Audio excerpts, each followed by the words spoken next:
Hola, ¿qué tal? Bienvenidos a un episodio más de Retorno a la Caverna. Nosotros somos Álvaro, Diego y su servidor Alejandro. Y el día de hoy vamos a hablar sobre eugenesia y disgenesia.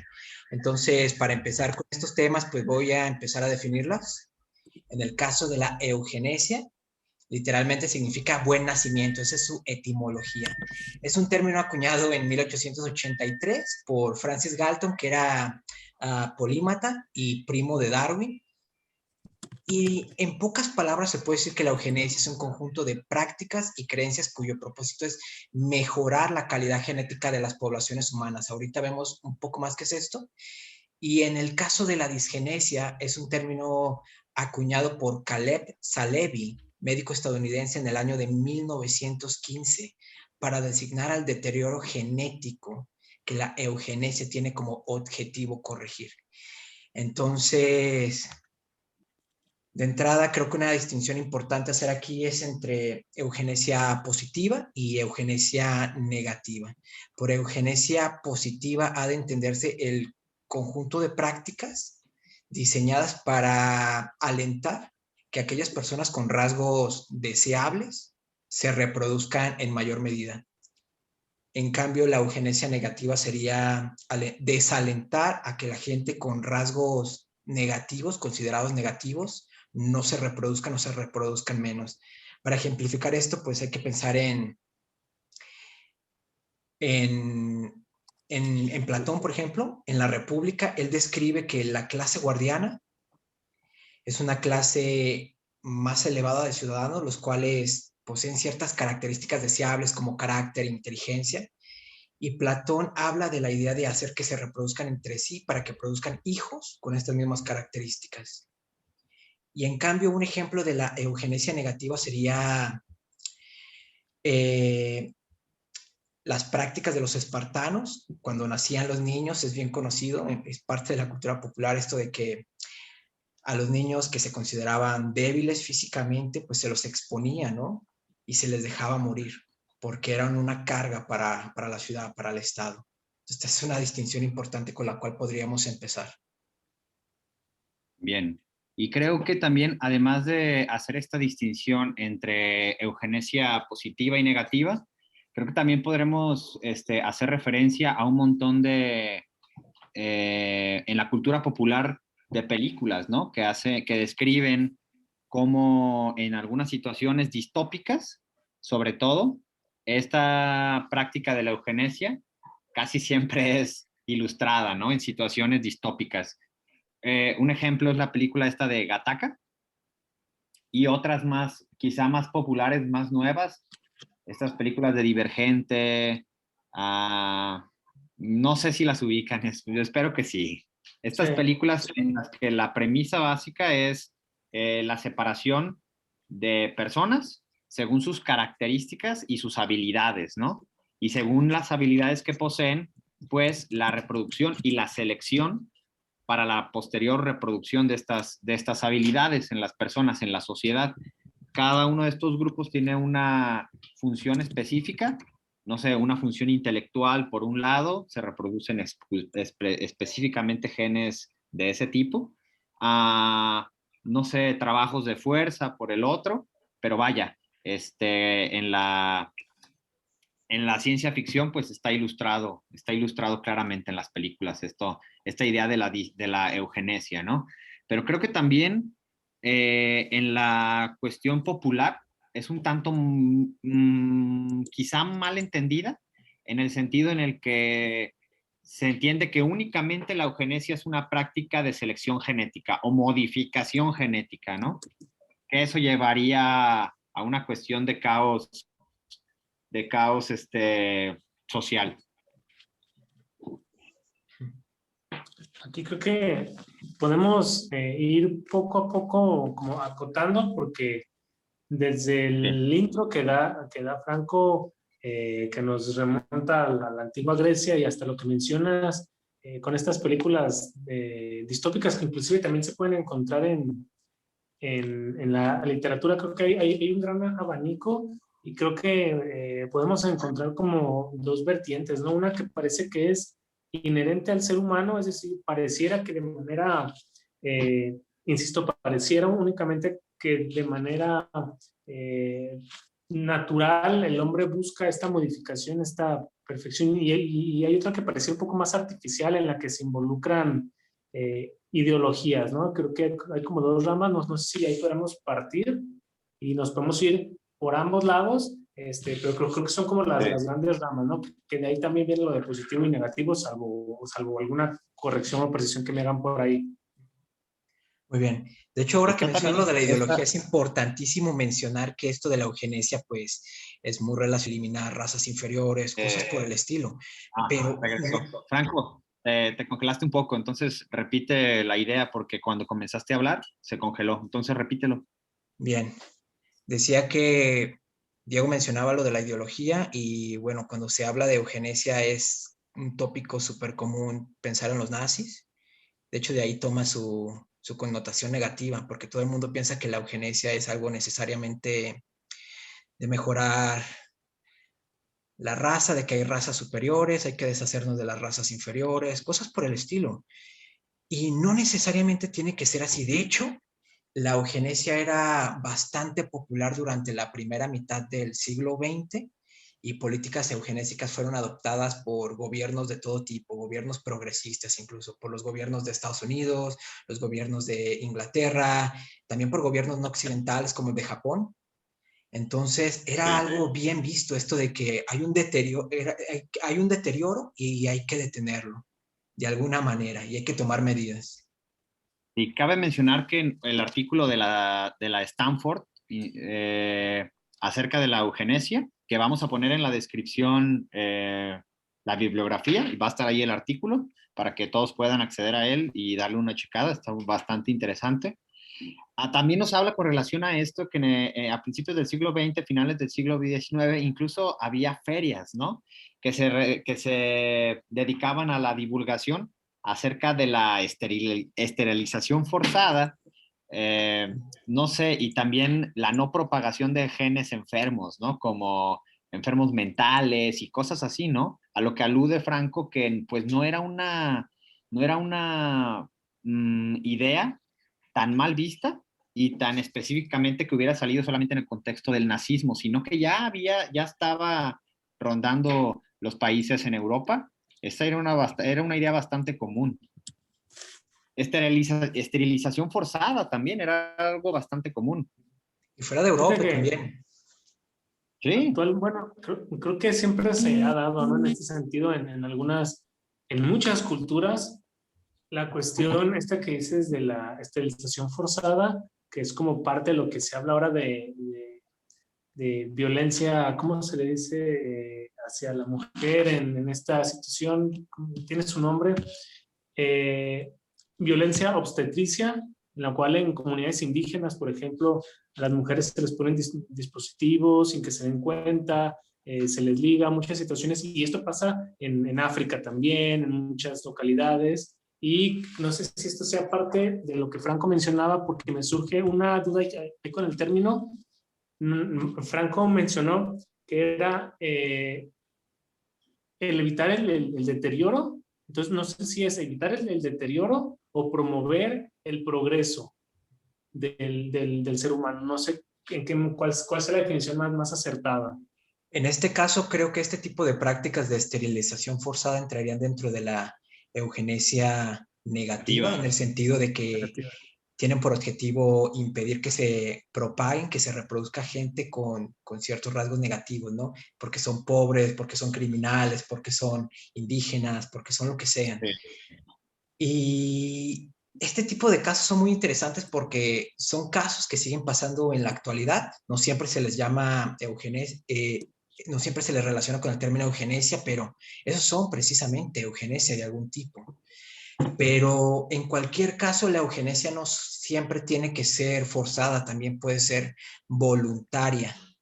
Yeah. Hablaba, por ejemplo, hace rato con Álvaro, le decía por ejemplo, en los países europeos está muy, muy extendido el diagnóstico prenatal, es decir, ver qué características tiene el feto, el producto antes de nacer, ver si es sano o no es sano, si va a tener algún defecto genético, fisiológico, etcétera. Entonces, lo que está pasando en Europa es que los niños con síndrome de Down en específico están siendo abortados. En algunos países como Islandia, de hecho, los niños con síndrome de Down prácticamente se redujeron a cero, porque las parejas, en cuanto se enteran que su feto tiene síndrome de Down, mejor deciden abortarlo. Y esa es una forma de eugenesia también, pero es una eugenesia Sí, liberal, por así decirlo, porque el Estado no te sí. obliga a abortar, simplemente los individuos toman esa decisión. Y Fíjate esa es que una buena distinción, perdón, es una distinción que me- no tomamos en un principio acerca de la eugenesia liberal, por un lado, y la eugenesia autoritaria, ¿no? El ejemplo que podemos tomar es cuando el Estado ejerce su autoridad para que esta eugenesia, casi siempre en el sentido negativo de la definición que dimos al principio, pues se ejerza. Que ciertos grupos poblacionales no se reproduzcan, en ocasiones tiene que ver con cuestiones ideológicas, pero la eugenesia liberal en este sentido es donde pues el Estado no ejerce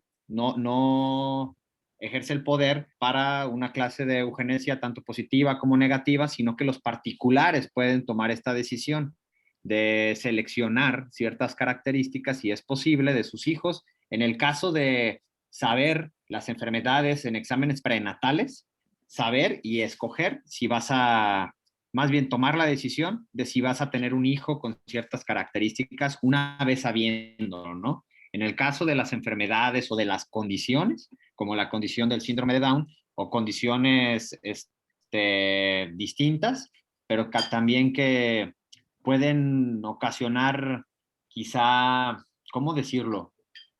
Problemáticas para esa vida que se va a desarrollar posteriormente, pues los padres poder tomar la decisión de tenerla o no tener, o dar o no dar esa vida.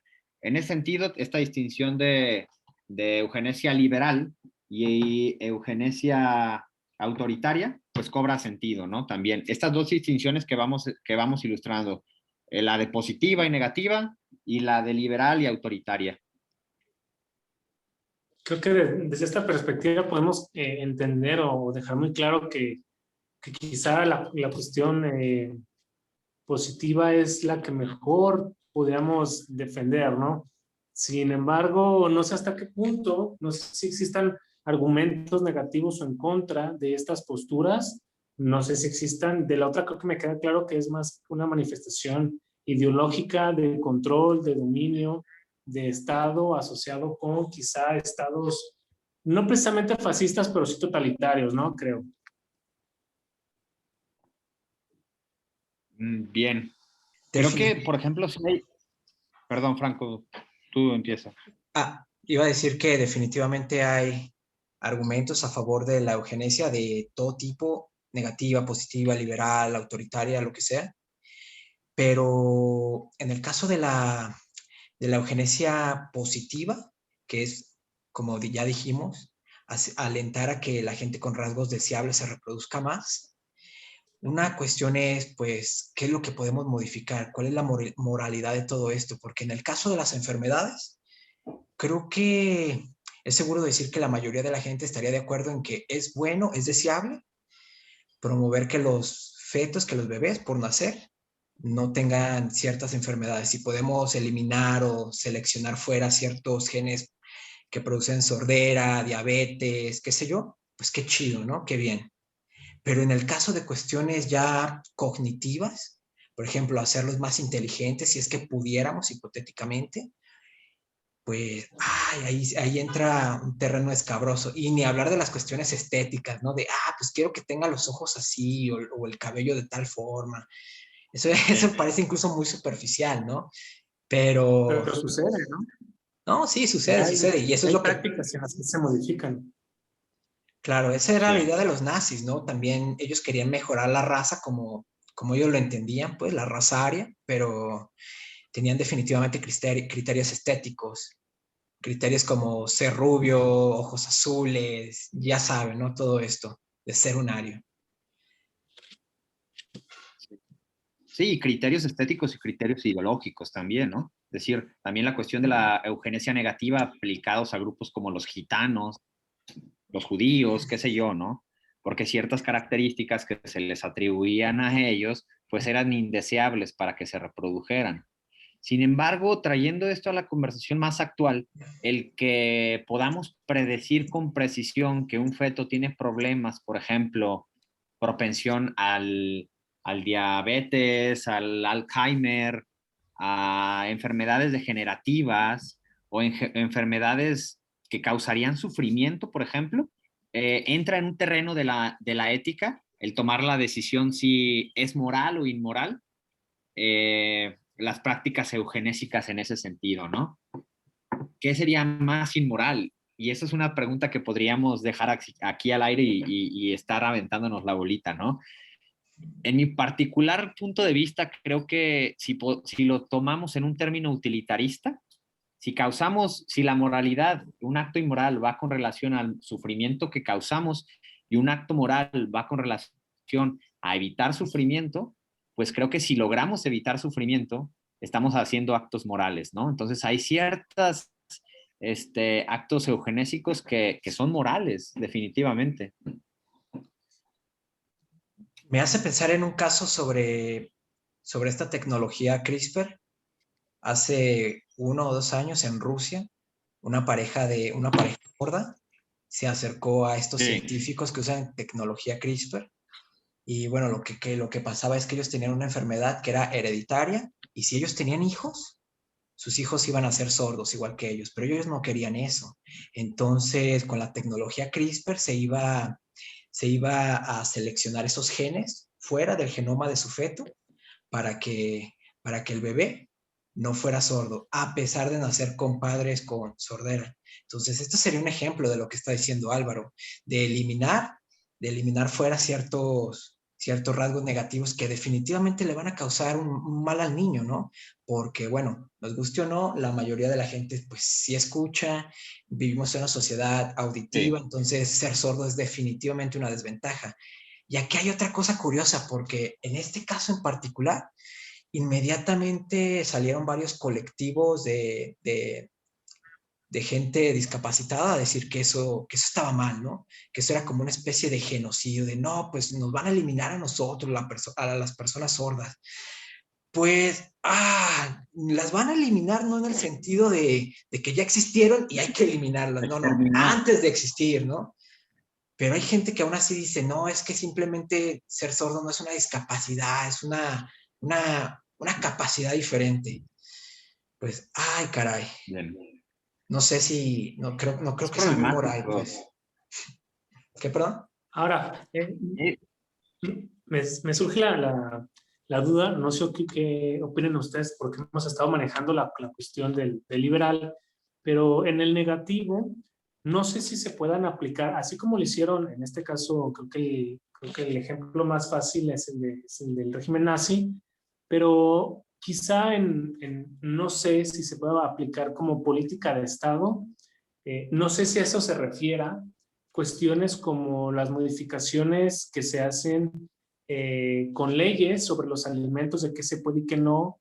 Entonces, la modificación de alimentos para la modificación de las personas, ¿no? Es decir, en los últimos 50 años, la genética de los seres humanos es muy diferente a la que había en esa época, y eso es gracias al desarrollo genético de los alimentos. No sé si eso es parte de que sean como políticas de Estado para el bienestar o me estoy saliendo del campo de la eugenesia como tal. Pues, ¿Quieres contestar? no, tú. Creo que, por ejemplo, en este sentido, la modificación genética, y no quiero decir alguna barbaridad porque no soy para nada experto en el tema, tiene que ver más con una cuestión del desarrollo cultural y social. De hecho, si vamos a alcanzar a tomar el tema de la disgenesia más adelante, si lo ponemos en términos de sobrevivencia de genes o de transmisión de genes, pues sobrevivían los mejores genes en el sentido de más adaptativos, menos enfermedades, los que no se morían, pues se reproducían, pero con el desarrollo y las comodidades de la sociedad, pues estos genes que no podían transmitirse, lograron transmitirse. genes que heredaban diabetes, malformaciones, cosas así, pues con las comodidades de la sociedad, o una sociedad actual, pues logran transmitirse, y creo que pues cada vez se ven más personas, o quizá esto último que dije, no, cada vez no se ven más personas con problemas así, pero sí creo que hay una relación entre el desarrollo de la sociedad como tal, las comodidades que esta brinda, y pues la capacidad de genes que transmiten esta clase de problemas sobrevivir. Pero no sé si eso está relacionado con lo que mencionas tú, Diego. Tú, Franco, Vera. Bueno, pues estaba pensando lo que decía Álvaro. Creo que Álvaro nos lleva más al terreno de la disgenesia. Y Galton en particular, quien acuñó este término originalmente, decía que en sus tiempos, en la Inglaterra del siglo XIX, podían observarse algunos efectos disgenésicos. En particular, él decía que la gente menos inteligente se reproducía más. Eso decía él, pues. Entonces, esto a la larga, pues, tendría un efecto disgenésico en la sociedad en el sentido de hacerla, pues, menos inteligente.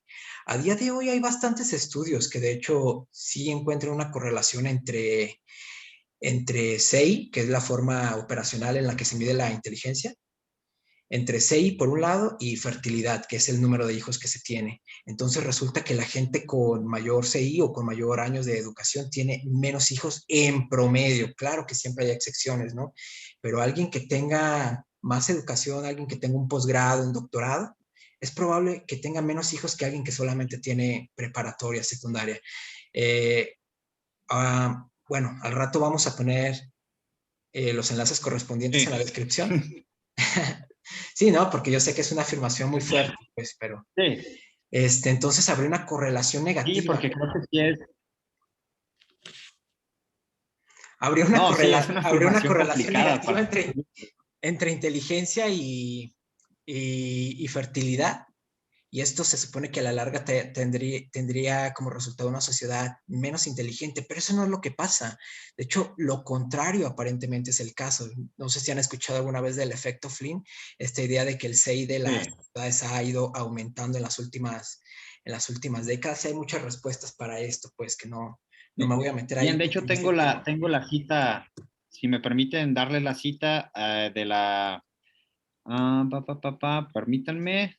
Va. Bueno, la diferencia con relación a lo que dice Franco, si las personas con menos EI son las que más se reproducen, pues tendería a que en promedio las personas cada vez fueran menos inteligentes, cosa que no pasa de esa manera. Lo que pasa, según Lin, es que pa, pa, pa, hay un aumento genuino en la inteligencia fenotípica, pero que esto es causado por factores ambientales y está ocultando una disminución en la inteligencia genotípica. Sí, sí, exacto. O Es sea, por eso. en realidad la inteligencia genotípica habría disminuido, pero parece que no, porque hay un enmascaramiento por la inteligencia fenotípica, resultado de una Sí. mejor nutrición, mejor educación, etcétera, etcétera, cosas que no teníamos hace 30, 50 años. Y de Pero, hecho, esos son los factores que contribuyen, ¿no? La alimentación, mejor alimentación. Es parte del que mencioné hace rato, ¿no? Inclusive son políticas de Estado que van a generar una multifactorialidad de situaciones que van a promover ese efecto que estás mencionando, ¿no, Álvaro? La cuestión Sí, alimenticia, la cuestión transgénica, la cuestión de la digitalización, porque por más que estemos conectados, muchas veces es a través, por ejemplo, en este caso de redes sociales, que no promueven realmente un discurso de conocimiento, sino más bien es únicamente contenidos. Aún así, de cierta manera, se promueve las interacciones sociales de otra naturaleza, ¿no? Entonces, creo que esta multifactorialidad genera el desarrollo del fenómeno que estás mencionando, ¿no? sí. Ahora, otra cosa que no mencionamos antes de adentrarnos en el escabroso mundo de la disgenesia, ¿no? Y es que hay características que per se les otorgan valores, ¿no? Y eso tiene que ver con cuestiones culturales con cuestiones incluso a veces ideológicas. Por ejemplo, en el artículo de la SEP que vamos a dejar en la liga, se da el ejemplo de si se pudiera dar a los padres la elección de qué elegir entre hombres y mujeres, pues hay países como India y China que es evidente que, de hecho, están las fuentes ahí en el artículo, que elegirían hijos varones, pues. Pues vaya, esto en la dinámica social sería totalmente perjudicial, una disparidad de hombres y mujeres, pero también cuáles son esos valores más bien valores estéticos o valores de salud, que son los que se van a modificar. Vaya, es complicadísimo hacer esto. Y también no solamente esta cuestión que se le atribuye al sexismo de escoger más que tu hijo, si lo pudieras elegir, fuera hombre que fuera mujer, sino también qué otras características serían las que pudiéramos modificar. Los ojos, la inteligencia, y si estas características que lograríamos modificar harían a nuestros hijos más infelices o más felices, ¿no? Porque, bueno, pensamos que si modificamos la inteligencia o si modificamos sus rasgos físicos o sus rasgos fisiológicos para que sea un atleta, pues eso no garantiza que el tipo va a ser un atleta, ¿no? Sí, claro. Bueno, ya casi para ir cerrando, me gustaría que habláramos un poco sobre la posibilidad, ¿no? De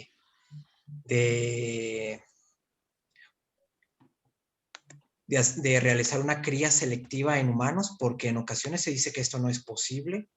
Hace aproximadamente un año, Richard Dawkins, si lo conocen, biólogo británico, escribió un muchacho, ¿no? Por ahí, ¿no? No, escribió un tuit muy polémico hace un año, precisamente en el aniversario de Galton. Entonces, él decía que si podemos hacer una cría selectiva de plantas y de animales, entonces definitivamente las podemos hacer de humanos, porque aplican los mismos principios biológicos de heredabilidad, selección natural, etcétera. Entonces, por ejemplo, si en las plantas podemos hacer cultivos con mejores frutos o en los animales podemos seleccionar ciertos rasgos morfológicos, incluso conductuales, en los humanos también. Por poner un ejemplo muy sencillo, pues piénsese en la altura. Si queremos obtener humanos más altos, lo que tenemos que hacer es simplemente hacer que la gente más alta se reproduzca entre sí. Y luego la siguiente generación que surge de ahí se vuelve a reproducir entre sí y así, hasta obtener un crecimiento de 1, 2, 3 centímetros y así, eventualmente. Entonces, es importante dejar en claro que la cuestión de si la eugenesia es posible es completamente distinta de si es moral. De hecho, Dawkins dice que sí es posible, pero que no es moral, que son cosas que no deberíamos estar haciendo, según dice él, ¿no? Bueno, y para cerrar, creo que con relación a lo que dices, Franco, no solamente si la eugenesia es posible, sino si funciona. Es decir, es posible, pero si funciona, eso no está dentro de la discusión de lo moral o de lo inmoral. Ya si es inmoral, pues eso ya es una discusión distinta, ¿no? ¿Funciona? No, pues sí funciona, pero sería inmoral. ¿Y en qué sentido? Y creo que la labor también del filósofo es analizar esta cuestión. ¿En qué sentido es inmoral? ¿En qué sentido es moral? Si atañe más a la cuestión de salud, por ejemplo, se me viene a la mente, pues evidentemente hay casos en los que es moral, pero también hay casos en los que la inmoralidad, pues está ahí también, evidentemente. Diego. Ahí jugaría un papel muy importante el para qué, ¿no? El para qué creo que ayudaría mucho a la cuestión moral, porque si nos referimos quizá a cuestiones de estética o de ciertas apreciaciones, pues caeríamos en ciertas estructuras por ahí inmorales, ¿no? Si lo hacemos como lo mencionas para eliminar enfermedades, eliminar situaciones, quizás sí sea moral. Ahora, los medios bajo los cuales se logre es otra situación también bien compleja, ¿no? Y dependiendo del punto contextual, ahí es donde regresamos quizá al punto que mencionabas al inicio con ciertas películas distópicas que creo que reflejan bien ese punto, ¿no? Muy bien, bueno, ya para concluir, me gustaría que cada uno diera como sus observaciones finales. Álvaro, ¿qué piensas? Bien, creo que ha habido últimamente en los últimos años un montón de ideas con relación a la disgenesia, pero también a la disgenesia y a la eugenesia. Creo que un montón de estas ideas están quizá embrolladas, se les atribuye cuestiones ideológicas que no vienen al caso, como la satanización de un montón de afirmaciones de Richard Lynn, que últimamente, antes de comenzar a grabar el podcast, días anteriores, estuve leyendo y pues el tipo tiene pues afirmaciones, no sé, extravagantes. Lo más que podría decir sería eso, pero no podría atribuirle ninguna otra cosa, ¿no? Entonces creo que cuando analizamos esta clase de temas, deberíamos de despojarnos de cualquier clase de cuestión ideológica o de juicio ideológico y pensar precisamente desde el análisis filosófico, si es posible, ¿no? Y vaya, creo que si se pueden dar ahí un clavado en la bibliografía que vamos a dejar ahí, esclarecería un montón de cosas o dudas que tengan. Sería todo. Diego. Creo que en la medida en la que, y concuerdo con Álvaro, en la medida en la que se pueda limpiar esta práctica de prejuicios y de ideologías que alteren el real significado de estos procesos, creo que se pueden obtener cuestiones muy interesantes para el análisis teórico, para el análisis moral, muy importantes, y creo que se puede volver una práctica en ese sentido muy enriquecedora para una discusión y una posible retroalimentación en la práctica. Muy bien. Y finalmente yo, pues, estoy de acuerdo con lo que menciona Diego, de que los medios con los cuales se consigue la eugenesia son muy, muy importantes y son medios que honestamente yo no dejaría en manos del Estado. Tenemos todo este historial de los nazis y otras atrocidades, incluso aquí en México, pues, la esterilización forzada de indígenas, no tenemos que irnos a otro lado. Entonces, quizás sería bueno, pero una eugenesia liberal, quizá proveída por empresas privadas, quizá. Y sobre la moralidad de bebés a la carta, de editar los genes de los fetos, de los bebés por nacer. En principio yo no veo nada negativo.